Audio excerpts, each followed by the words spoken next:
Boleh balik cepat sikit. Bismillahirrahmanirrahim.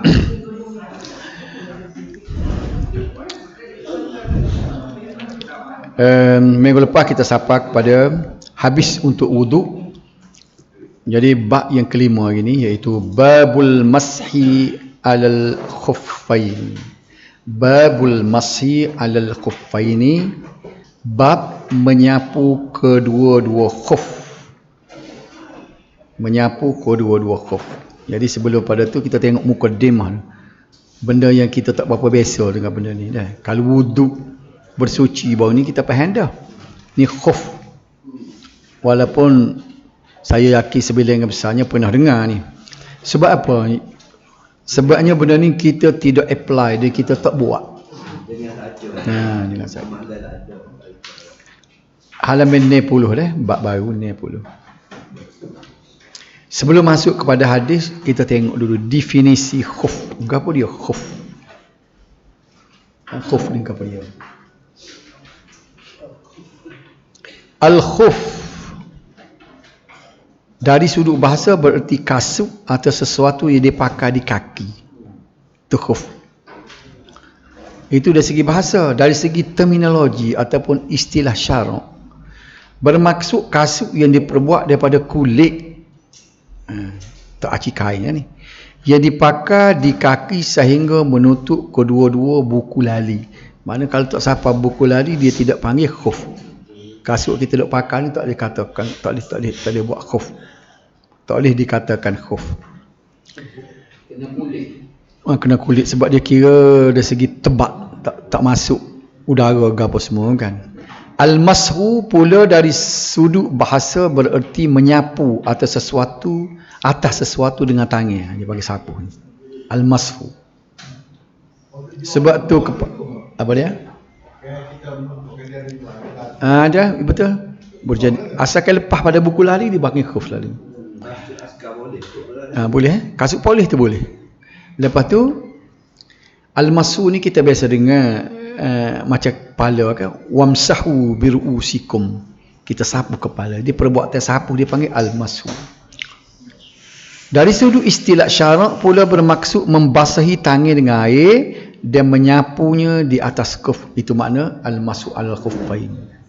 Ini satu daripada kaedah syarak yang kita kena bincang khusus ni, sebab ni benda yang kita tak biasa buat dan dia ni benda utama dalam syarak.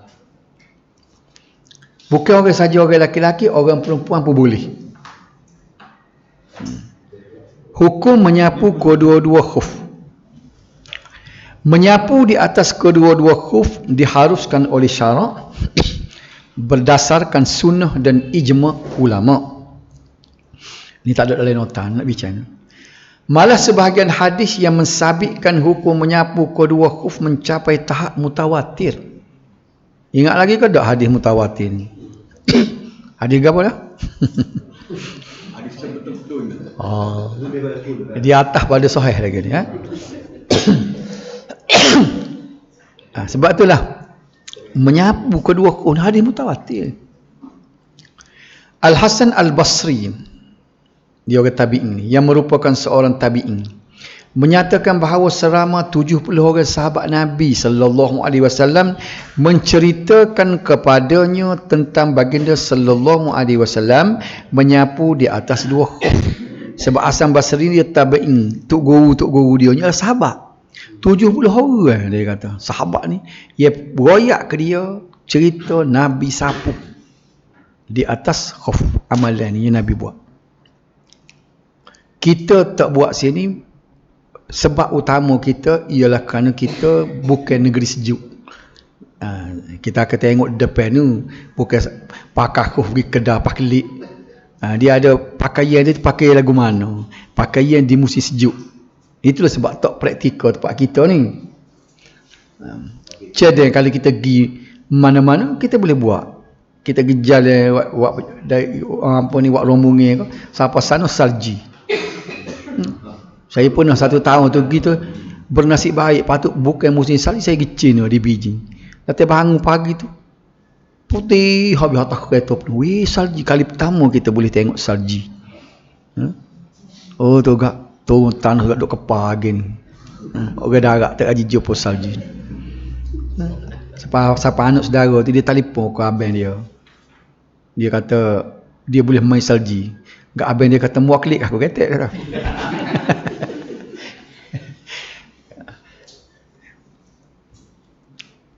Imam Ahmad berkata dalam hatiku tiada keraguan sedikit pun tentang keharusan menyapu di atas kedua-dua khuf.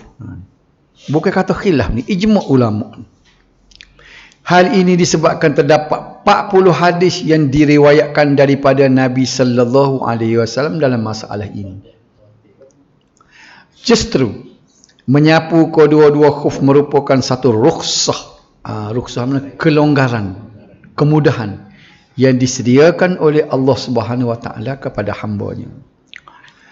Ia adalah suatu rukhsah yang diberikan sama ada kepada orang musafir atau bermukim, lelaki atau perempuan. Jangan ingat orang lelaki saja. Sebab orang perempuan ada je ni pakai kasut. Pakai kasut lepas daripada buku lali.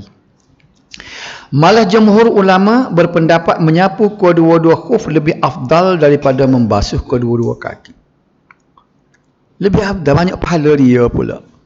Lepas ambil air semaya, nak buka ke kasut, nak basuh kaki. Yang lebih afdal tak payah buka. Sapu saja atas kasut. Itu lebih pahala yang lebih banyak daripada buka kasut, basuh kaki. Ini nak membezakan dia antara orang ngaji dengan tak ngaji. Kalau orang ngaji ni pula, bila orang dia kata, oh malah nak buka kasut, tengok kawan nak ambil pahala lebih ni, rela buka sejuk tak sejuk pun. Tu bodoh, pasal dia tak ngaji. Supaya juga pernah kita berjalan dengan saing dulu. Mari kita semaya jamak kuasa. Tak boleh jamak, kita nak ambil hak lebih dah. Kita nak semaya penuh dia kata. Tu darah dia. Dia cari barang leluh, markah sikit.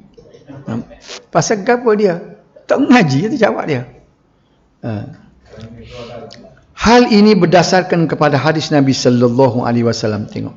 Ini hadis biasa kita dengar. Innallaha yuhibbu an tu'tiya rukhasahu. Sesungguhnya Allah menyukai dilakukan rukhsahnya. Anggapkan rukhsah ni Tuhan beri kita. Aku tak siap ambil. Supaya orang beri hadiah kita tak siap ambil. Berasa lagu mana? Jadi Tuhan dia suka. Bagi aku nak bui ni. Agak tak si terima. Apa tak? Barulah kita masuk hadis mula-mula ni. Dan dua hadis apa dah? Dan kedua hadis. Haddatsana Abu Nu'aim qala haddatsana Zakaria an Amir an Urwah ibn al-Mughirah anil Mughirah bin Syu'bah radhiyallahu anhu qala kuntu ma'an nabiy sallallahu alaihi wasallam fatawadda fa ahwaitu li anzi'a khuffaihi faqala da'huma fa inni adkhaltuhuma zahirataini famasaha alaihima. Ini hadis ni Nabi bersabda dan Nabi buat pula. Hadis qauli dan fi'li sekali ni. Rawahul Bukhari. Telah beri bicara kepada kami oleh Abu Nu'aim. Katanya telah beri bicara kepada kami oleh Zakaria. Daripada Amir. Daripada Urwah ibn al-Mughirah. Daripada Al-Mughirah ibn Syu'bah radhiyallahu anhu. Katanya, aku pernah bersama Nabi sallallahu alaihi wasallam ketika baginda berwudu. Aku membongkok untuk menanggalkan kedua-dua khufnya. Dia jadi orang macam khadan Nabi lah ni. Ni. Siapa dia ni? Al-Mughirah ni. Jadi bila Nabi ambil semaya, kasut tak buka lagi. Bila dia pun nampak Nabi nak tunduk bawah tu, dia pun tunduk dia nak tunduk buka kasut Nabi. Lepas tu, namun baginda bersabda, biarkan kedua-duanya. Nabi kata tak usah pecah lah. Kerana aku memakainya dalam keadaan suci. Masa aku pakai tadi aku ambil semaya, Nabi kata. Lalu baginda pun menyapu bahagian atas keduanya. Ini hadis sahih riwayat Bukhari. Jadi Nabi pun dah Al-Mughirah nak cabut kasut dia tetap payah. Pasalnya tadi aku pakai, aku ada semaya. Lepas tu apa Nabi buat? Bila dia tak basuh, dia ambil tangi dia sapu di atas khuf dia. Kaki pakai tak basuh. Sah kau tak sah, hanya sah orang Nabi buat. Berasa gerung kita dia. Tak kita tak biasa buat tu. Jadi kau tak sedap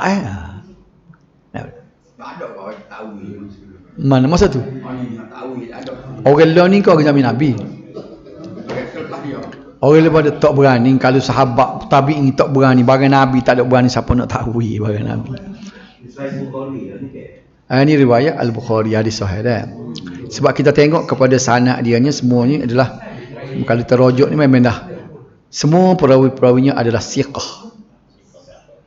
Okey. Dia Al-Mughirah ini adalah sahabat yang dekat dengan Nabi. Banyak dia meriwayatkan hadis. Kita tengok kosakata bila sebut kuntu ma'an nabi. Ini adalah hadis kuat kalau kita bunyi kuntu ma'an nabi. Aku duduk bersama-sama dengan Nabi. Dia tengok sendiri ni.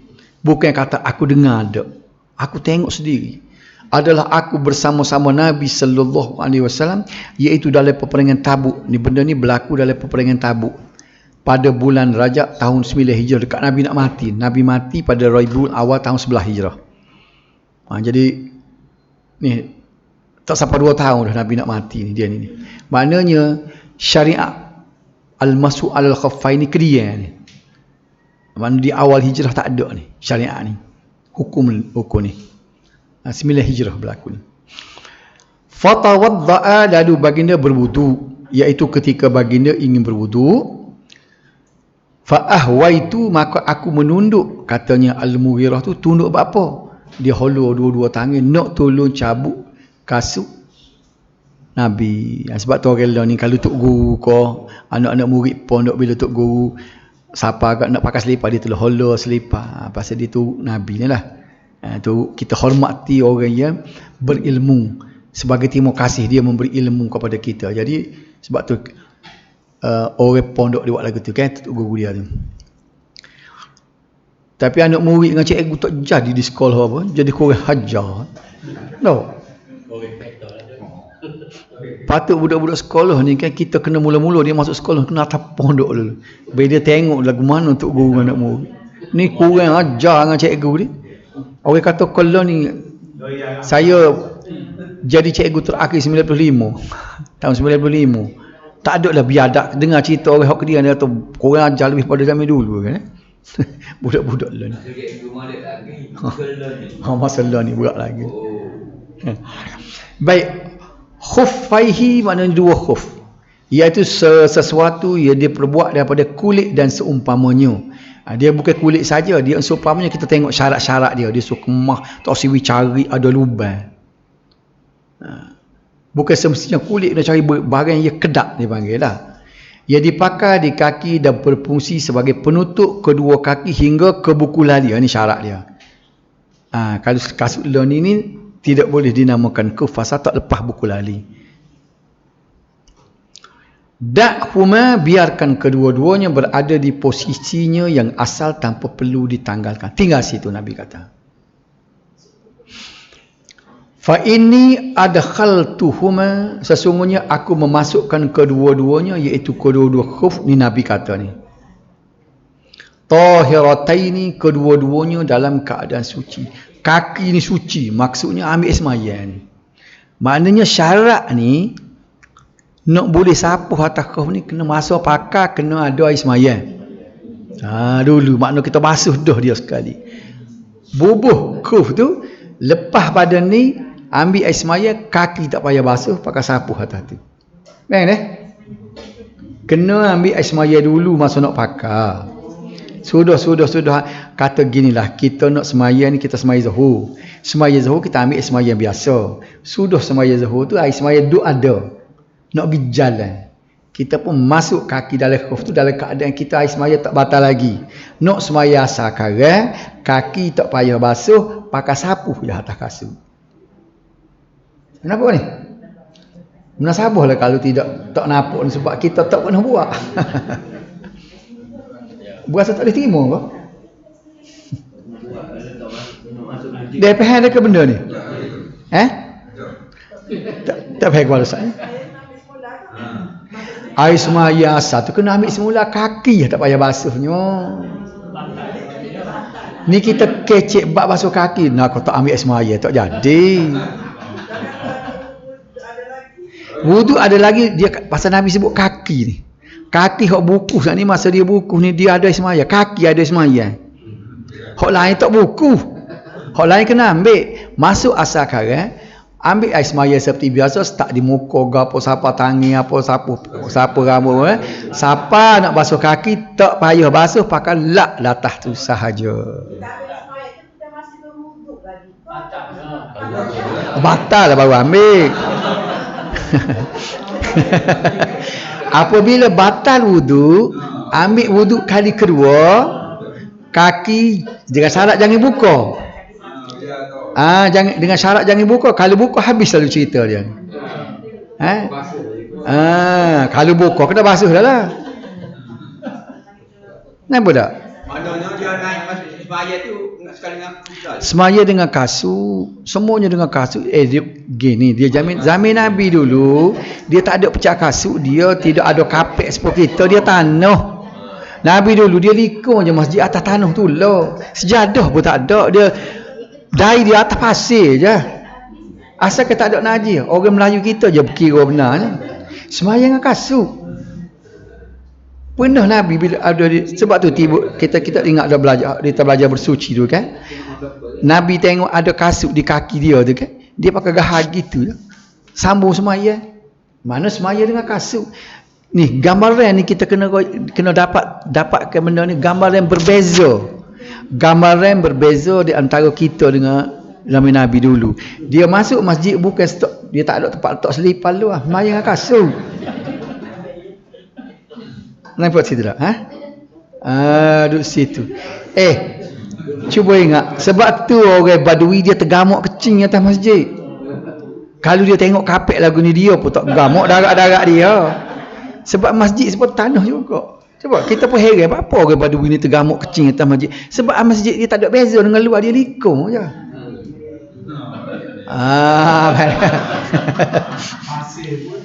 Pasir.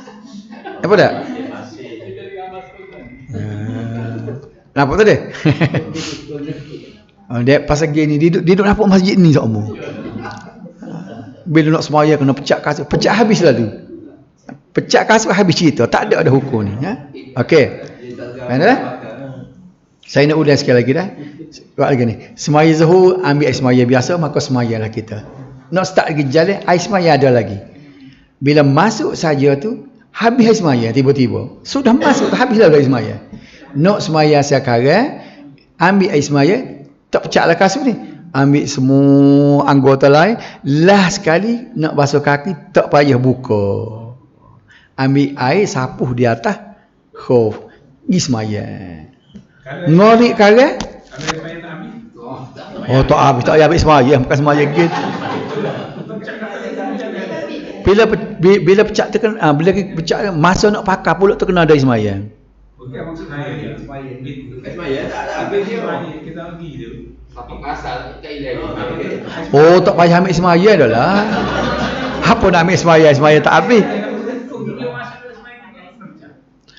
Atas kita dah, kalau kita pecah kena bermula semula. Kalau kita bila sampai kita pakai khuf. Maksud dia tadi masa ada ismaya tu pakai khuf tu. Apa waktu asal tu kena sapu khuf tu. Ada dah ismaya. Tak payah sapu dah lah. Apa nak sapu pulaknya? Itu maksudnya. Tak kena pecah. Tapi kalau pecah ismaya, sapu dah lepas ismaya je. Kalau pecah tu ada ismaya. Kalau tak pecah pun mengaku. Nanti gini musim salji ni kita pergi jalan di Beijing. Tertawa. Boleh kalau dia. Lawat ke Beijing dah. Lawat sambil belajar untuk membelajar al-masu alal khaffain. Dah. Tak murah Beijing 2,000 lah. Baik. Ini penjelasan dah. Hadis ini menjelaskan tentang keharusan menyapu ni. Dengar boleh ni lah apa ni dari segi syarak dia. Menyapu di atas kedua-dua khuf ketika berwudu tanpa perlu menanggalkannya. Hadis ini adalah salah satu hadis mutawatir yang menjadi dalil kepada keharusan menyapu kedua-dua khuf. Boleh lagi dah. Biasalah tu. Selain hadis mutawatir, keharusan ini juga disokong oleh ijma' ulama'.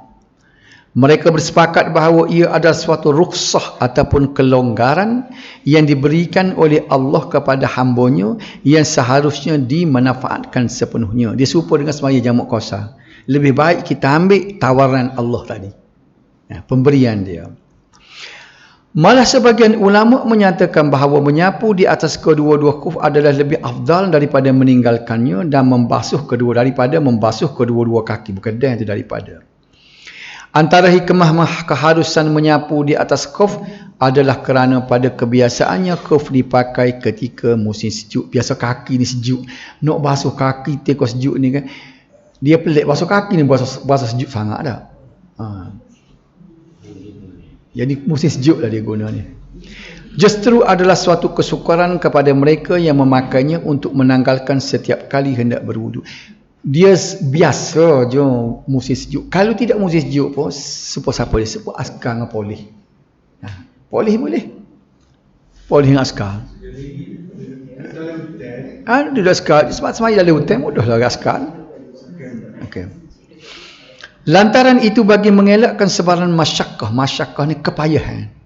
Maka diberi kelonggaran dengan memadai menyapu di atas khuf tanpa perlu menanggalkannya. Ingat lagi tak kaedah kita al-masyakkah tajlibut taisir, kaedah usul fiqh. Kerana kepayahan dia menarik kepada kemudahan.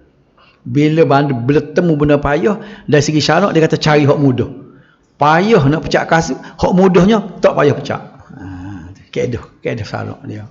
Betul. Kalau ada gimana? Kita beli khuf motor, mak kasi dia terbasik pada stok. Yang sudah kartu kan. Oh, tu lagi boleh. Jadi kalau dia musim banjir, nak expire musim pakai tu nak tu di masjid. Oh, dalam kasut ibu kan. Nak dah. Soalan dia, saya wajib jumpa di Mekah. Di Mekah Madinah saya jumpa. Dia dua lapis sebenarnya. Dia ada slip, dia boleh pakai selipar. Dia macam stocking tapi stocking kulit. Stocking kulit dia pakai. Jadi mana orang ni kan dia musim sejuk dia tak cabut. Jadi dia nak sesuaikan dengan masjid learning. Macam saya sebut tadi masjid tu atas tanah tu kan. Masjid learning dia khuf dia tu dia bukan khuf dia tidak jalan atas tanah. Khuf dia tidaklah setebal kasut tapi dia macam kulit bit, macam bit orang tino. Dia macam dia buat. Comel dia buat. Kita tengok dia pakai stocking kulit. Jadi bila dia turun tanah dia pakai selipar tak cemalah khuf dia. Maka dia boleh masuk atas masjid. Boleh dia terima juga ni. Hak tu hanya modified daripada nak sesuaikan dengan masjid learning, dengan masjid contemporary. Nampak? Ada jual, Mekah ada jual ni. Ada pun ada jual. Tidak tahu pandai buat itu buat dia. Okey, baiklah. Dengan bersyarat, tengok ni ya. Iaitu hendaklah bersuci terlebih dahulu sebelum memakainya. Jangan pakai tiko tak ada ismaya ni lah. Imam Malik, Asy-Syafi'i dan Ahmad berpendapat bahawa diharuskan menyapu bahagian atas khuf jika keadaan kedua-dua kaki adalah suci sebelum memakainya. Maksud kedua-dua kaki dalam keadaan suci ialah suci daripada hadas, sama ada hadas kecil atau hadas besar, iaitu memakainya setelah menyempurnakan wudu ataupun mandi wajib. Begitu juga dengan Abu Hanifah yang berpendapat bahawa diharuskan menyapu bahagian atas khuf dengan syarat dipakai setelah kaki disucikan ketika berwudu. Sebaliknya kedua-dua khuf tersebut mestilah ditanggalkan dan dibasuh kedua kaki ketika hendak berwudu sekiranya kedua-dua kaki dalam keadaan berhadas sebelum kedua-dua khuf dipakai. Okay. Imam An-Nawawi berkata tidak boleh menyapu kedua-dua khuf ketika berwudu sekiranya ia dipakai dalam keadaan berhadas. Nak jelaskan lagi hak itulah. Pendapat ini juga merupakan pendapat ijma' ulama. Di samping itu ulama telah meletakkan syarat bahawa khuf yang dipakai sebaik-baiknya tidak koyak atau berlubang. Ya nak kulit tu. Hak jarang boleh macam stocking ni tak boleh lah. Namun begitu pendapat yang paling tepat diharuskan juga menyapu di atas khuf sekalipun khuf tersebut mempunyai kesan koyak sehingga menampakkan sebahagian kecil kaki yang tertutup. Ini khilaf ulama, tapi bagi ulama hadis dia kata koyak sikit-sikit tak apa, tumbuh-tumbuh. Sebab apa? Sebabnya hal ini berdasarkan amalan para sahabat yang pernah memakai khuf yang mempunyai kesan koyak, namun mereka masih mengamalkan rukhsah menyapu khuf tanpa mendapat teguran daripada Nabi sallallahu alaihi wasallam. Dia pakai depan Nabi, tengok cari khuf. Nabi tak larang. Sebab pendapat moga dia pun kasut satu tak ada lolo. Depan Nabi. Istifadah. Tak ada faham sana tak? Betul. Nak tanya sikit macam ni kan. Orang perempuan dia pakai stok yang selapis tu. Hingga ke aurat dia semaya di sistem tu. Dia pakai stoki. Stok yang kuat. Aurat semaya berbeza dengan aurat orang. Aurat depan lelaki ajnabi berbeza dengan aurat semaya. Dia pakai untuk semaya. Aurat semaya. Orang lelaki lain tak tengok. Ada lah. Baik, asalkan tidak nampak warna kulit, bentuk tak apa. Nampak lah kalau kita pakai stok kulit itu nampak. Nampak ke kulit? Dak warna kulit. Boleh sehingga kita boleh kenal dia ni orang putih ke orang hitam. Ingat dah? Aurat orang perempuan untuk semaya ketat pun tak apa. Dia pakai pakaian dia tu 100% bentuk body. Sah ke tak semaya? Sah. Pasal dia kira aurat dia warna kulit. Aurat dengan laki-laki ni dua, warna kulit dan bentuk. Kita pakai luar ni sebenarnya kan ada dua. Haram tengok bentuk. Bila sembahyang kan tidak pakai pakaian pun tak apa, cuma pewarna. Cuba tengok dalam kitab fiqh. Dalam kitab fiqh kan dalam kitab fiqh dia sebut saya kata pewarna, dia kata orang tu tak ada pakaian. Petani duduk tak ada pakaian, dia kata. Dia boleh tepek seluk. Dia tepek seluk, saya kulit tak nampak, dia boleh sembahyang dengan seluk. Jadi artinya kalaulah orang tu tak si pakai pakaian, dia berwarna sehingga hilang warna kulit, dia boleh sembahyang dengan berbogel. Mana nak saya nak hukum dia sah. Hak orang tengok haram tu kerana betul tu dengan orang lain, dengan Tuhan. Tuhan dia kira warna saja dia. Faham eh? Oh, jadi pergi cari buhina tu. Jadi kerja dia lelah pada pakai baju dah. Nak menyodoh.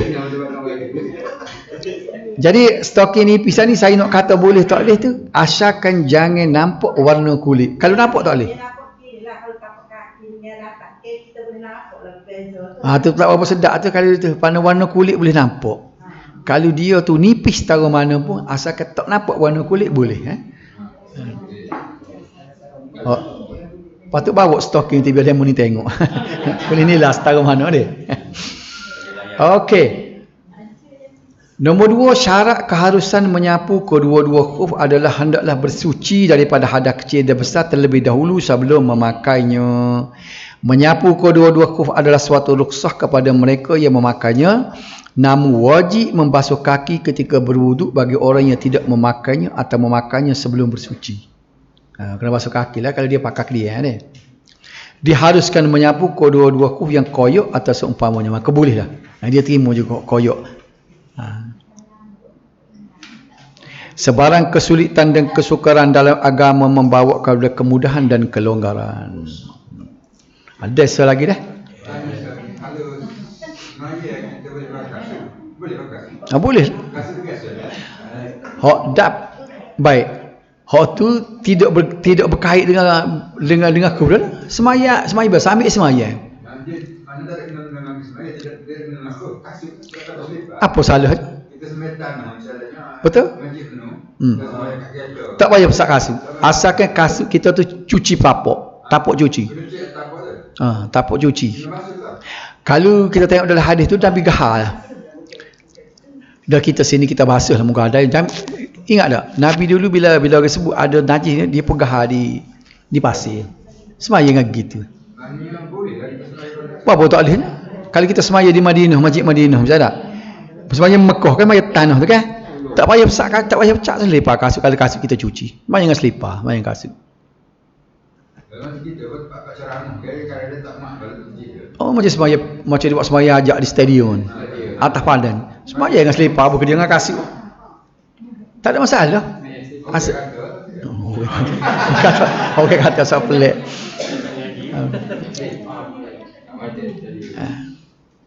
Dia pasal syarat dia ialah apabila kita sujud tu dia naknya bahagian tapak. Tidak mestinya kulit. Hak wajib tepuk kulit ia dahi sahaja. Anggota lain tu berlapik pun tak apa. Tahu dah? Lutut memang kena berlapik. Tangan tak apa berlapik pakai sarung tangan. Okey? Kaki pakai stocking. Kau ada sembahyang dengan stocking belah dah. Tapi dahi tak boleh. Kalau tepek plastar tak boleh sini. Dia masa semaya dia enggak menghadap Tuhan tu. Kalau Nabi Musa dia nak dia suruh pecah kasut kan. Masa dia dia nampak tua tu. Jadi ada masa semaya kita tak boleh pecah kasut. Ada kita tengok ulama-ulama pekoh kata begitu dah tu. Mungkin dengan fakhlak nak like dia sebut kau Nabi Musa tu mungkin tidak ada kaitan hak ni. Hak tu kerana nak hormat tempat tu ya. Dan satu lagi dah. Tak ada adil dah ni dah. Fatwa. Mananya? Tak ada masalah sebab ini tidak benda yang menghalang dari segi syarat. Syarat-syarat sah semaya. Tak ada. Dan masalahnya kita tengok bapa siapa Nabi semaya dengan khauf. Maknanya sah semaya dengan tak pecah kasut. Maknanya boleh semaya dengan tak pecah kasut. Okey, so lagi dah kalau so tu nampak sikit dah dah. So lagi. Dia yang kata gini, orang kata Nabi dia sahabat pun semaya dengan kasut dia. Tak pecah-pecah. So lagi haddatsana Muhammad ibn al-Ala, haddatsana Hafsun yani ibnu Ghiyas anil A'mash an Abi Ishaq an Amr Khair an Ali radhiyallahu anhu qala law kana ad-din bil ra'yi lakana asfalul khaffi awla bil masi min a'lahu wa qad ra'aitu Rasulullah sallallahu alaihi wasallam yamsahu ala zahiri khuffai akhrajahu Abu Dawud. Ni kita nak tengok kaifiat cara sapu. Saat ni kita belajar saat ni boleh sapu. Pas nak sapu lagu mana dah? Telah berbicara kepada kami oleh Muhammad ibnu A'la, telah berbicara kepada kami oleh Hafs iaitu Ibnu Ghiyas daripada Al-Amash, daripada Abu Ishaq, daripada Amr Khair, daripada Ali radhiyallahu anhu, katanya sekiranya agama itu cukup dengan fikiran. Kalaulah agama ni boleh main dengan kepala otak kita nak memikir, nescaya bahagian bawah khuf lebih patut untuk disapu daripada bahagian atasnya. Kita akan belajar ni nak sapu bukan sapu bawah. Ambil air sapu atas permukaan atas. Padahal hak cuma bawah. Hak tu Sayyidina Ali kata kalau lah kira logik akal aku sapu bawah lah bukan cemam ke bawah jijak tanah. Nampak tak? Tapi kerana aku pernah melihat dia kata ni Rasulullah sallallahu alaihi wasallam menyapu bahagian atas kedua khufnya. Otak tak boleh mikir. Maknanya ni nak noyak agama bukan semua otak boleh masuk. Tak masuk akal. Orang ni dia nulis sikit tak masuk akal macam. Kan? Kata Sayyidina Ali, kalau ikut logik akalku, masa nak sapu khuf tadi, kena sapu bawah lah, ambil air sapu bawah sebab dia cemam bawah ni pak jejak tanah. Tiba-tiba aku tengok Nabi tak sapu bawah, Nabi ambil air sapu atas. Betul? Ini riwayat Abu Daud sahih. Kurang kaki dia. Oh dia tusuk dia sepok. Mutasabih. Mutasabih agak kurang. Dia pinjam pasal nampak sepok kurang Kosakata dia ad-din. Agama yang dimaksudkan di sini ialah agama Islam yang merupakan satu cara hidup birra'yi dengan akal atau logik. Ia bermaksud kalau sekiranya agama itu berpandukan kepada akal fikiran manusia, iaitu sesuatu yang dianggap baik oleh fikiran seseorang tanpa berdasarkan kepada syariat. Jadi maknanya kita kena belajar sini kan. Otak tu nombor 2. Kalau sifat kata benda tu mari daripada Nabi, hukum agama, logik tak logik belakang kira. Kena tolak tepi dulu logik. Kalau main pakai logik selok semua kita. Asfalul khuffi. bahagian bawah khuf. Aula bil masi, lebih patut atau lebih wajar disapu. Zahir khuffaihi, bahagian atas kedua-dua khuf. Hadis ini menjelaskan bahawa agama Islam adalah bersumberkan wahyu daripada Allah Subhanahu Wa Taala, sama ada melalui Al-Quran maupun sunnah. Justru akal fikiran manusia tiada hak untuk campur tangan bagi menentukan baik buruk jurusan agama. Namun demikian, semua persoalan agama tidak bercanggah sama sekali dengan akal fikiran manusia yang waras, kecuali akal manusia tidak mampu menanggapi kesemua persoalan agama kerana keterbatasannya. Misalnya kalau Isra' Mi'raj, fikir ngotok kita menasabah, kita akan mikir oksigen, Nabi nak ambil mana oksigen, nak keluar tak daripada daripada Masjidil Haram ke Masjidil Aqsa tu dengan jarak 900 kilo saya ingat. Jadi makna sebab tu orang Arab Mekah tu bahasa tak logik. Mugi kelik hari. Ya. Kelik hari. Dah jadi maknanya pasal dia pakai logik. Tak logik akal. Sebab tu orang tua dulu dia kata bila katak puru nak pergi mana untuk guru panggil katak puru. Nak pergi Mekah dan kau kalau boleh nak kelik hari dia kata. Macam dia tak kabur ti ayam perlu duk golek. Benda tak logik Duk golek kabur tu kabur ti ayam. Ni buat gapo tu? Nak buat lesung. Cukup kau dok tu. Kalau boleh nak buat luar dah dah. Mana dia nak main buah logik dah. Melalui hadis ini, Ali ibn Abi Talib menyatakan bahawa Nabi SAW menyapu khuf pada bahagian atas saja, bukannya bahagian bawah. Atau mana-mana bahagian lain, kerana menyapu selain daripada bahagian atas dikira tidak sah. Kalau sapu lain ikut sisi kau ni, lain pada atas dikira tak sah, bawah lagi tidak sah. Ia berdasarkan hadis sahih yang mensabitkan amalan atau sunnah Nabi SAW yang menyapu kedua-dua khuf baginda di bahagian atas sahaja. Walaupun secara logiknya bahagian bawah khuf adalah terlebih patut disapu kerana ia sentiasa bersentuhan dengan tanah. Betul tak? Logik kita lah. Yang menyebabkan kotoran, namun sebab agama Islam tidak berdasarkan kepada akal fikiran manusia. Sebaliknya berpandukan kepada wahyu Allah Subhanahu Wa Taala yang diterjemuh melalui Al-Quran dan hadis, maka wajib mendahulukan dalil nakli berbanding dengan dalil akli. Nakli ni maknanya Quran dan hadis, nakal. Nakli lawan dia akli. Akli ni akal kita kena mendahulukan nakli daripada akli. Akli ni untuk membantu sahaja. Setiap hukum yang ditetapkan oleh syariat mestilah terdapat hikmah di sebaliknya. Cuma kadang-kala akal manusia tidak mampu untuk menangani hikmah dan tujuan tersirat di sebaliknya. Kita tak tahu apa dia. Tapi kalau kita nak cari hikmah dia, jumpa juga cari. Kalau Tuhan buka misalnya tak. Ni, bapa dia sapu, tak siwi sapu bawah, dia suruh sapu datang. Tengok, ada ulama cuba mencari jawapan dia. Namun ada sebahagian ulama menyatakan bahawa anjuran menyapu khuf pada bahagian atas adalah menepati logik akal. Logik juga. Kerana jika disapu di bahagian bawah khuf, maka sudah pasti akan menambahkan lagi kekotoran. Basuh jeruk bawah lagi semaya. Tidak buang namanya kata. Hak molek kering-kering, pergi basuh tapak kaki, pagi semayang, duduk berdeni tapak semayang, tak? Tengok ulama cari sebab logik. Saya rasa sekat tidak sedang molek dah, habis dah. Justru dianjurkan menyapu pada bahagian atas sebagai simbol ta'abud semata-mata. Ingat dah, ada sikit lagi ni. Kita sebenarnya kita buat satu amal ni, jangan ingat benda tu gapo dia, kita kena cari gapo dia Tuhan nak. Dia pusing ke mana, kita kena ingat ta'abud. Dia ta'abud, memperhambakan diri kepada Allah. Benda hukum ni benda mari sampingnya sebenarnya.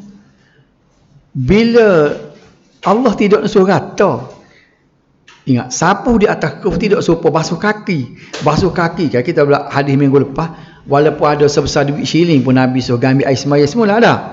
Itu basuh. Tapi sapu tak payahlah kita kata bila sapu atas kita pukul. Ha ni bahagian atas. Oh bila kena belakang. Ingatlah. Ni bukan lagu tu. Bila sebut sapu dia begitulah. Jangan fikir rata tak rata sebab bukan Tuhan nak rata. Dia nak ta'abbud. Macam tayam. Dia tengok kita buat kelakuan. Oleh itu berdasarkan pendapat ijma' ulama, tidak perlu menyapu seluruh bahagian atas kuf, sebaliknya memadai dengan menyapu sebahagian daripada bahagian atas kuf. Disunatkan juga menyapu kuf bermula bahagian kanan terlebih dahulu dan bukan memulakan dengan bahagian kiri atau menyapu kedua-duanya serentak. Ia adalah berdasarkan perbuatan Nabi sallallahu alaihi wasallam ketika membasuh kaki semasa wudu. Sementara bilangan sapuan pula, berapa kali nak sapu? Ulama sepakat mengatakan bahawa sudah memadai dengan hanya 1 kali sapuan berbanding dengan membasuh kaki yang disunatkan sebanyak 3 kali. Dia bukan sebab basuh kaki ni, sekali saja. Istifadah akhir sekali dah. Agama Islam adalah bersumberkan daripada wahyu, bukannya akal fikiran manusia. Yang kedua, dianjurkan menyapu pada bahagian atas kuf dan bukan bahagian bawahnya.